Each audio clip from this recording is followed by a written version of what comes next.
But let me ask Oleksiy Melink, who is co-director of Foreign Relations and International Security Programs at Kiev. Do you buy that? Has Russia given you that message in a way? Do you believe the message in Kiev today is we are going to have to shake hands with the Russians at some point rather than fight them? About Russian objectives. It's very strange to hear from our Russian participants about Russia achieving its objectives.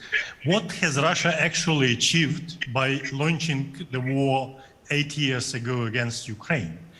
We had 80% of people in Ukraine who perceived Russia as a friendly country back in 2013. Now it's only 8%. So what have you achieved? Instead of having friendly country, Slavic country at your border, now you have an enemy because you are our enemy. Secondly, one of the Russian national security objective was to prevent NATO extension.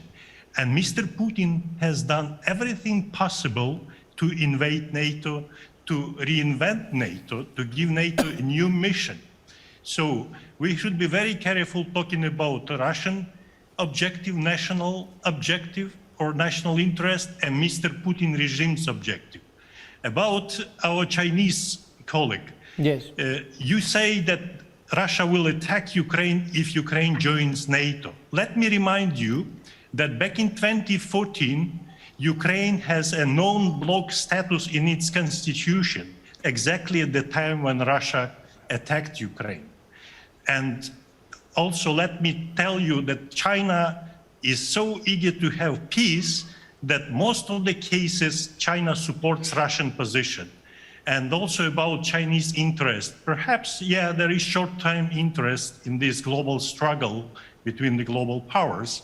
But if there is a big war in center of Europe, believe me, at least you will lose one of your trade partners, which is Ukraine, supposedly to be destroyed by Russia.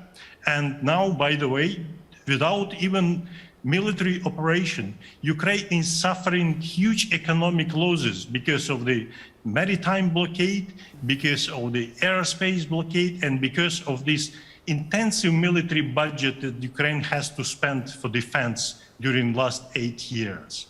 That's what it is. Dr. Melink is coming back to the debate. Yes, go on. Okay. Dr. Melink also coming back. Okay. Yeah, I'm very grateful for having such a good speaker from Russia, because this is all about the Russian logic. I would suggest our respectful or not respectful speaker from Russia to refresh your memory about the international definition of aggression. It's 1974 UN Security Council resolution, if I'm not wrong. And you will see that out of 10 probably points, at least 8 were completed. This is illegal annexation of Crimea. And what is Russia doing now?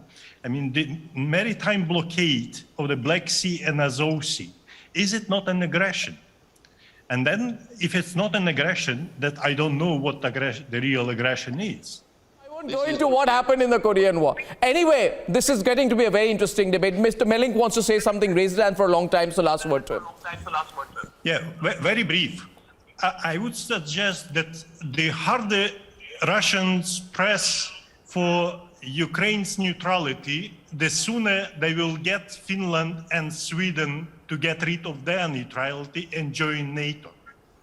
That's a good comeback. This debate can continue. It's just that I have another one lined up after this. But gentlemen, we disagreed a lot, but this is a fantastic debate.